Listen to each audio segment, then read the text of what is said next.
Wisdom, wisdom, that's the test. Which rival wisdom team is best? 52 teams of 8 antique rival wisdoms that have passed the test of time to encourage, educate, and entertain generations for centuries.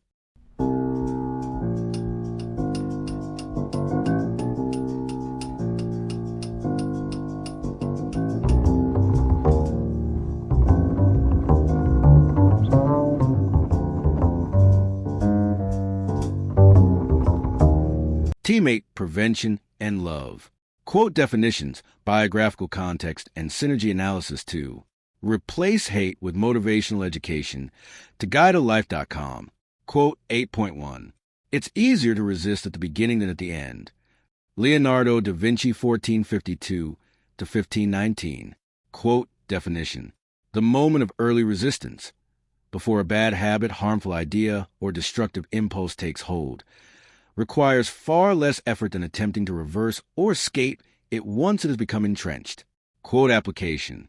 Hatred, prejudice, and ignorance are far easier to prevent than to dismantle once rooted. This quote is a foundational case for early education, early intervention, and the upstream approach to making America wiser and kinder. Address the seed before it becomes the weed. Leonardo di Ser Piero da Vinci was born in the Tuscan hill town of Vinci in 1452 to a peasant woman. Denied the formal Latin education available to many, he was apprenticed at 14 to the Florentine painter and sculptor Andrea del Verrocchio, and within a few years had surpassed his master so completely that, according to legend, Verrocchio put down his brush and never painted again. Leonardo went on to become the most diversely gifted person in recorded history.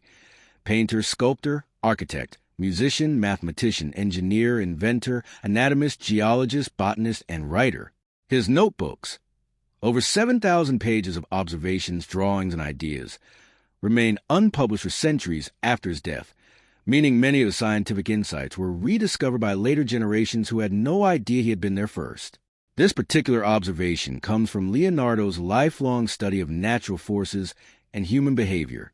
He understood, from his scientific investigations of water, erosion, plant growth, and human anatomy, that systems in motion become progressively harder to redirect the further along they travel. A river diverted at its source requires a small effort. Diverted near the sea, it may be impossible. He applied the same logic to the human interior. Temptation, vice, and destructive habit are easiest to decline at the moment of first encounter, before the neural grooves of repetition have been cut. This quote specifically encourages individuals to 1. Recognize the early moment of choice as the moment of maximum personal power. 2. Invest in upstream prevention rather than downstream correction, which is always more expensive. 3. Apply early resistance to harmful ideas, destructive habits, and divisive thinking before they calcify. 4. Understand that procrastinated resistance is compounded resistance. The longer you wait, the harder it gets. Leonardo's own life illustrated the wisdom of early commitment. When he took on a project he believed in, the anatomical drawings, the engineering designs for Milan's canals, the studies for the Last Supper, his early investment of total attention produced works of staggering depth. When he procrastinated or failed to commit early, projects were abandoned incomplete. He knew firsthand the difference between early engagement and late scrambling. Quote 8.2. 'Tis love that makes the world go round, my baby. Charles Dickens, 1812 to 1870. Quote definition. Love, not commerce, not power, not ideology, is the fundamental animating force that gives human life and society its meaning, momentum, and reason for continuing. Quote application. At the heart of the Replace Hate mission is the conviction that love, for neighbors, strangers, and even adversaries, is not a soft sentiment but the driving force of civilization. Dickens names it plainly. The world moves because of love, and without it, it stops. Charles John Huffam Dickens was born in Portsmouth, England, in 1812. When he was 12, his father was imprisoned for debt, and Charles was pulled from school and put to work in a blacking factory, pasting labels onto pots of boot polish. The experience of child labor, poverty, and humiliation scarred him deeply, and fueled the social conscience that would make him the most read novelist of the Victorian era and one of the most consequential advocates for social reform in English literary history. His novels, Oliver Twist, A Christmas Carol, David Copperfield, Bleak House, Great Expectations, A Tale of Two Cities, were not simply entertainment. They were deliberately engineered to make middle-class readers feel the humanity of people they had been taught to ignore. This line appears in Our Mutual Friend, Dickens's final completed novel, spoken in a tender domestic moment. Its context matters. The novel itself is one of his darkest, a study of greed, social pretension, and the dehumanizing effects of wealth worship. Against that backdrop, this simple declaration, "Love is what makes the world go round," is not sentimental decoration but a hard-won counter-argument. Dickens believed it because he had watched love survive poverty, injustice, and cruelty in the people he wrote about, while he watched wealth and power consistently fail to provide what love provides freely. This quote specifically encourages individuals to 1. Place love at the center of any serious understanding of what sustains communities and civilization. 2. Resist the cynical reduction of human motivation to self-interest, power, or fear.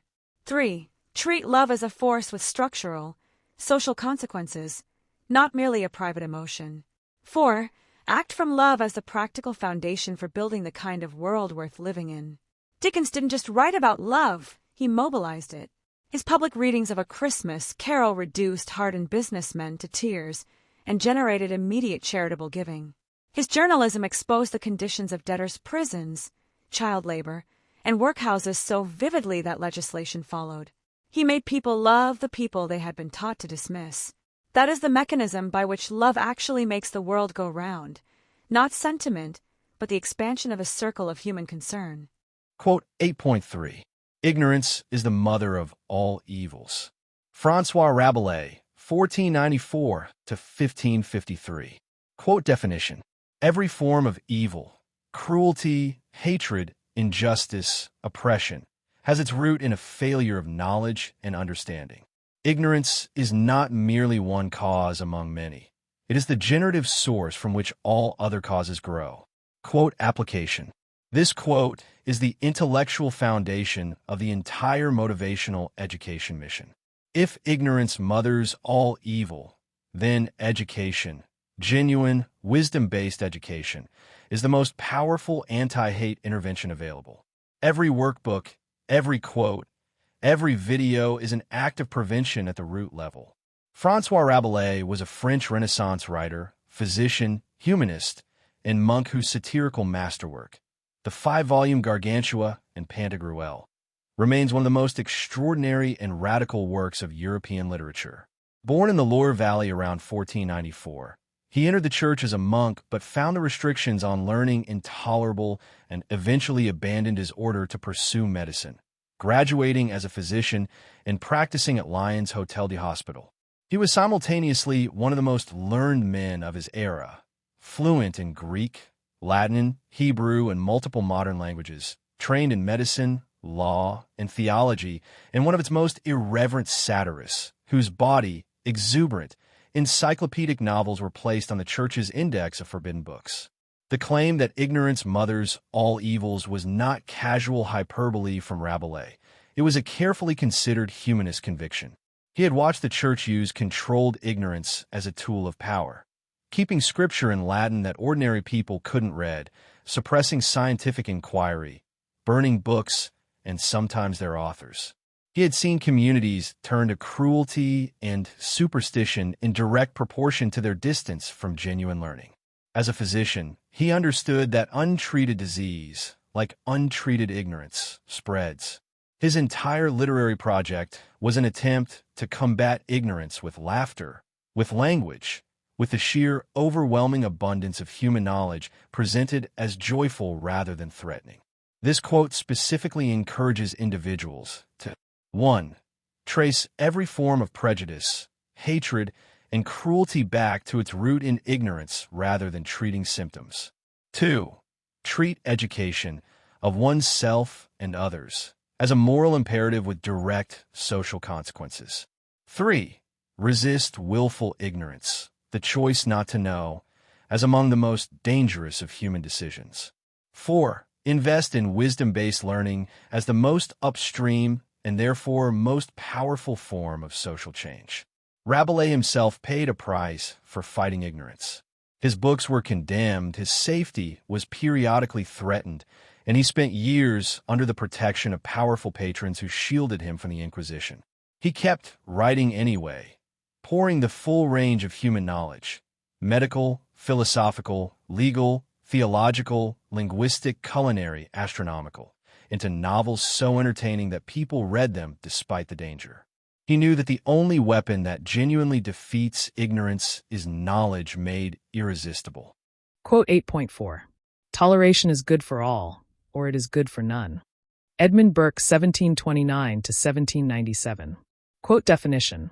Toleration cannot be selectively applied, extended to some groups while withheld from others, without ceasing to be genuine toleration at all. It is either a universal principle or it is merely strategic preference wearing tolerance as clothing. Quote application.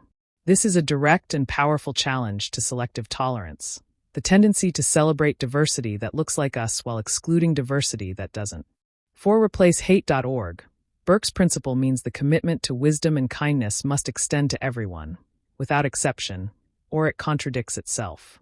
Edmund Burke was born in Dublin, Ireland in 1729 to a Protestant father and Catholic mother, and this bicultural, religiously mixed upbringing gave him an early and personal education in what it meant to belong to a group that others tolerated only partially and conditionally. He studied at Trinity College, Dublin, moved to London to pursue law and then writing, and eventually entered Parliament, where he became one of the most influential political thinkers and orators of the 18th century. He is remembered today primarily for his reflections on the revolution in France, which made him the founding figure of modern conservatism. But Burke's political career was defined at least as much by his passionate advocacy for the victims of power: the American colonists, the Irish Catholics, the people of India under East India Company rule. Burke arrived at this formulation of universal toleration from hard political experience. He had watched toleration extended and withdrawn as a political instrument.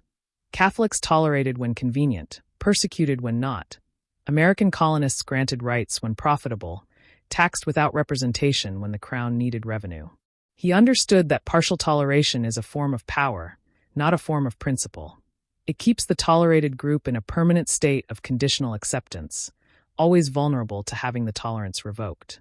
Real toleration, he argued, must be principled and universal, or it is simply the dominant group deciding who deserves to be left alone today.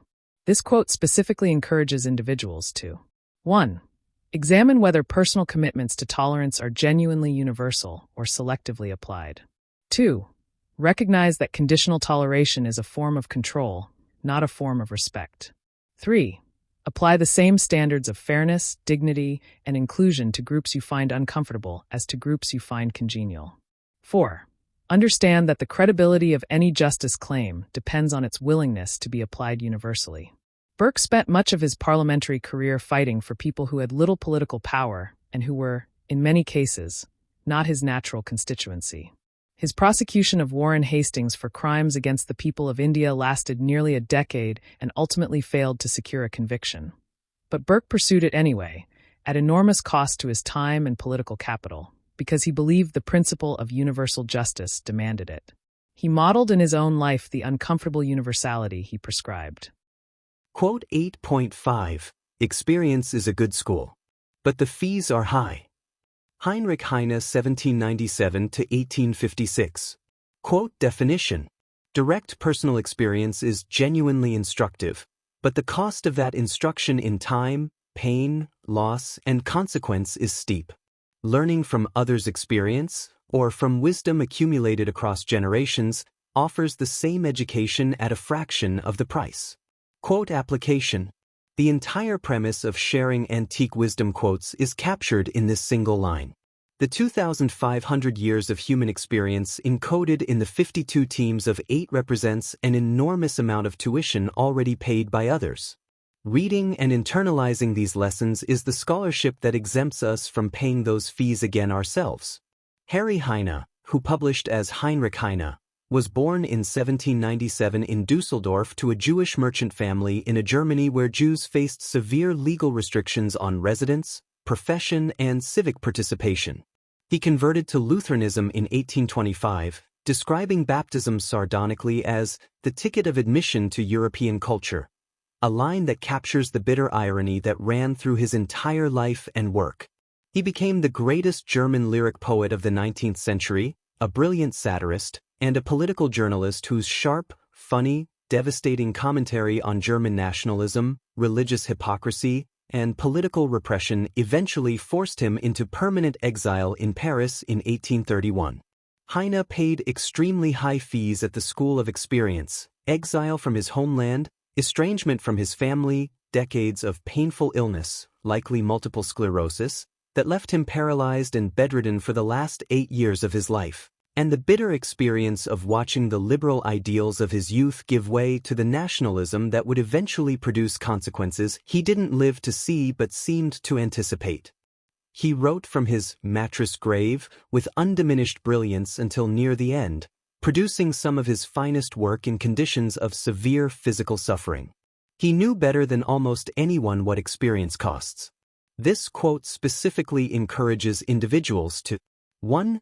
Value the experience of others, encoded in history, literature, and wisdom traditions, as a way to reduce your own tuition costs. 2. Treat repeated mistakes as unnecessarily expensive when the lesson was available secondhand. 3. Approach the wisdom of those who have suffered and learned with genuine respect for what their education cost them. 4. Seek out the accumulated learning of human experience as the most cost-effective education available. Heine's wry formulation, "but the fees are high," contains his characteristic balance of genuine insight and dark humor. He didn't deny the value of experiential learning. He simply pointed out from personal experience that you might prefer not to pay full price when a scholarship is available. His own writing was offered as exactly that scholarship, hard-won understanding, transmissible at no additional cost to the reader. Quote 8.6. Light is the task where many share the toil. Homer 484 to 425 BC. Quote definition. Work that is distributed across many participants becomes genuinely lighter for each, not just emotionally, but practically. Shared effort is not simply more efficient. It transforms the nature of the burden itself. Quote application. The mission of making America wiser and kinder is too large for any individual or organization to carry alone. Homer's insight is the case for community, coalition, and collective action. Every person who shares a wisdom quote, every teacher who uses a workbook, every volunteer who helps carry the mission makes the whole task lighter for everyone. The identity of Homer is one of the great unresolved questions of literary history. The ancient Greeks attributed the Iliad and the Odyssey, the two foundational epics of Western literature, to a blind poet named Homer. But modern scholarship has long debated whether Homer was a single person, a tradition of oral poets, or a name attached to a process of collective composition that spanned generations. What is not disputed is that these two works, composed sometime in the 8th century BC from an oral tradition that may stretch back to the Mycenaean period, around 1200 BC, represent the oldest surviving masterworks of Western literature and have shaped storytelling, character, and moral thought for nearly 3,000 years. The line itself comes from the Iliad, describing the effort of Greek soldiers hauling ships, a moment of pure communal labor that Homer invests with quiet philosophical weight. He had spent his entire artistic life, or tradition, depicting what human beings can accomplish together, the siege of Troy, the voyage home, and what they fail to accomplish when divided. The Iliad is in many ways a study in the catastrophic costs of individual pride, fracturing collective effort. Achilles sulks, the Greeks suffer. The return of collective commitment turns the tide. Homer knew from the inside what shared toil accomplishes. This quote specifically encourages individuals to 1. Seek out collaboration and community as a practical strategy, not merely a social preference. 2. Understand that the distribution of effort changes the qualitative experience of a work, not just its quantity. 3. Recognize that isolation in difficult work is a choice with real costs that community would eliminate. 4. Invest in building teams, coalitions, and communities of shared purpose as a multiplier of individual effort. Whatever the historical Homer was, one poet or many, The Iliad and Odyssey themselves are monuments to collective creation. They were sung, memorized, debated, adapted, and transmitted by thousands of people across centuries before they were written down. They are themselves the product of shared toil, and their survival across 3 millennia is proof of what shared work can make light enough to last. Quote 8.7. In youth we learn, in age we understand. MarievonEbner-Eschenbach, 1830 to 1916. Quote definition. Learning and understanding are different cognitive and experiential achievements. Learning acquires information and skills, while understanding integrates them into lived wisdom that only time and accumulated experience can produce. Quote application. This quote validates the full arc of the learning journey. Young people receiving wisdom education are planting seeds that will flower into understanding later. Older people sharing wisdom have earned their understanding at full price. Both contributions are essential to making America wiser, and neither can substitute for the other.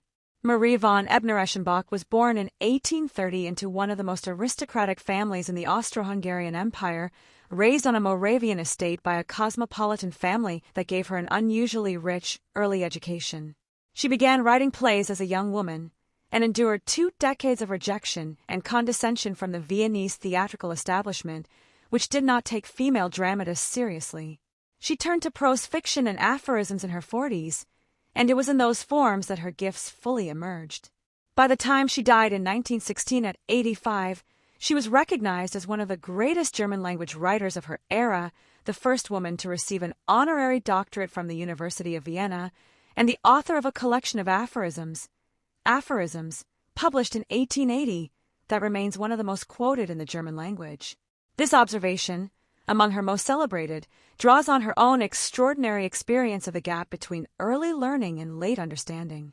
She had learned the craft of dramatic writing in her 20s and 30s. She understood why her early plays had failed and what storytelling actually required. Only decades later, after living more of a life she was trying to capture. The distinction she draws is not a comfort to the impatient. Understanding cannot be rushed, cannot be purchased with more effort, and cannot be transferred from teacher to student as learning can. It accumulates in its own time, at its own pace, through experiences that cannot be skipped. This quote specifically encourages individuals to 1. Respect the learning of youth as essential groundwork, even when understanding has not yet arrived. 2. Value the understanding of age as the harvest of a lifetime's experience that cannot be imitated or shortcut. 3. Exercise patience with the gap between learning and understanding. Crossing it requires living, not just studying. 4. Build intergenerational relationships that allow the learned and the understanding to teach each other. MarievonEbner-Eschenbach took 30 years of rejected dramatic writing to arrive at the understanding that made her a master of aphorism and prose fiction. She did not waste those 30 years. She was learning. But it was the accumulated living, failing, observing, and reflecting across those decades that produced the crystalline compressed wisdom of her later work. She proved by her own life that the fees at the school of experience eventually purchased something worth having. Quote 8.8. Good, better, best. Never let it rest, till your good is better and your better is best. St. Jerome, 347 to 420 AD. Quote definition. Excellence is not a destination, but a permanently active process. The moment you stop pushing your current standard higher is the moment improvement stops. Quote application. In a mission to make America wiser and kind, good enough is never sufficient. Every effort, every piece of content, every interaction, every act of kindness can be improved. St. Jerome's standard is the permanent operating philosophy for anyone serious about lasting impact. Eusebius Sophronius Hieronymus, St. Jerome, was born in what is now Croatia around 347 AD and received one of the finest classical educations available in the late Roman world, studying in Rome under the grammarian Aelius Donatus. He was baptized as a Christian in his 20s, spent years as an ascetic in the Syrian desert, where he taught himself Hebrew from a Jewish scholar at considerable personal effort, and eventually settled in Bethlehem, where he spent the last 34 years of his life running a monastery and producing the Vulgate, the definitive Latin translation of the Bible from its original Hebrew and Greek sources. The Vulgate remained the authoritative biblical text of Western Christianity for over 1,000 years and is still a reference text today. Jerome's scholarly perfectionism was legendary. He revised constantly, corresponded relentlessly with other scholars about textual questions, and never considered a translation truly finished. The rhyming, memorable compression of this principle into a child-repeatable couplet suggests he wanted it internalized as a permanent operating standard, simple enough to stick, demanding enough to govern a lifetime. For Jerome, the pursuit of continuous improvement was not motivational advice, but a theological conviction that sacred texts, and by extension all serious human work, deserve the best effort one could give, then better, then best. This quote specifically encourages individuals to 1. Reject the temptation to plateau at good, or even better, as a final resting place. 2. Treat the current standard as the floor for the next effort, not the ceiling. 3. Apply continuous improvement across every domain of life without exception. 4. Build a habit of self-evaluation and self-elevation as a daily practice, not an annual event. Jerome spent the last 3 decades of his life in Bethlehem revising, refining, translating, and corresponding with scholars across the Christian world. He was never finished. He kept improving. The Vulgate went through multiple revisions across his lifetime. Good, better, best was not an aspiration for Jerome. It was the operating discipline of every working day, sustained across a scholarly career that lasted until his death at over 70 years of age. How they work together as a unified philosophy to replace hate and guide a life with motivational education for all. The prevention and love framework. Foundation layer. Early intervention and love as the driving force. Quotes 1-2. Da Vinci. Resist harmful forces, ignorance, hatred, prejudice, at their earliest appearance when resistance is still easy. Dickens. Ground all prevention and intervention in love, the fundamental force that makes sustained effort possible and meaningful. Together, establish the operational and motivational core of the entire framework. Da Vinci provides the strategy. Act early before harm entrenches, while Dickens provides the why that makes early action worth taking. Prevention without love is mere system management. Love without early action watches preventable harm become permanent. Knowledge layer. Education as prevention and universal principle. Quotes 3-4. Rabelais. Eliminate ignorance, the mother of all evils, through relentless, joyful, wisdom-based education. Burke. Apply the principles of toleration, fairness, and dignity universally, to all people without exception, or surrender any claim to genuine principle. Together, define what early prevention must actually do and to whom it must apply. Rabelais identifies ignorance as the root evil that education must address. Burke insists that the education and toleration offered cannot be selectively applied. Together they create the complete intellectual mandate. Educate everyone against the ignorance that produces evil, and apply that standard universally or not at all. Wisdom layer. Learning from cost and sharing the load. Quotes 5-6. Heine. Draw on the accumulated experience of others, encoded in wisdom traditions, to reduce the cost of learning lessons that have already been learned. Homer. Distribute the work across many participants so that the load each person carries becomes genuinely lighter. Together, solve 2 of the most practical challenges in the mission of prevention. Where do we get the wisdom to teach, and how do we make the work sustainable? Heine answers the first. The 2,500 years of human experience in these 52 teams is the scholarship that exempts us from paying full tuition. Homer answers the second. Every person who joins the mission makes it lighter for every other person carrying it. Mastery layer. The full learning arc and continuous improvement. Quote 7-8. Ebner-Eschenbach. Honor the complete journey from youthful learning to aged understanding, recognizing that both are essential and neither can substitute for the other. St. Jerome. Apply continuous improvement permanently. Make good better and better best, without ever treating a current standard as a final destination. Together, complete and sustain the framework over time. Ebner-Eschenbach validates the full arc. ensuring that early learning plants seeds that understanding will later harvest, while Jerome ensures the work never calcifies into complacency. Together they make the prevention and love framework not a single intervention but a permanent, self-improving commitment that deepens across a lifetime. Free Easy Extra Advantage Math, Spelling and Reading Workbooks you can download for free at stop2think.com or buy at educationstopshate.com. Free Easy Math Wisdom Workbooks with octo repetition to grow math self-confidence. You'll get plenty of repetitive practice of age ranges and averages of our 52 teams of 8 quote authors. Free Easy Alpha Cipher-coded puzzles teach letters, numbers, and phrases using antique wisdoms that encourage and educate. Can you decode this cipher quote of encouragement using either our Learning to Spell or just for fun instructions? And since time is money, practice reading faster with 52 teams of antique rival wisdoms that have passed the test of time to encourage, educate, and entertain generations for centuries. We offer printed versions and timed videos with background music. Sign up for free weekly emails of 52 teams of antique rival wisdom workbooks with easy math, spelling, and reading practice. And, if you'd like to get paid for sharing our wearable wisdoms, keep this in mind.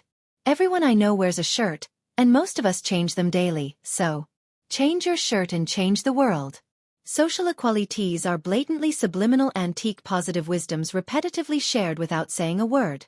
This applies to all our wearable shareable wisdoms.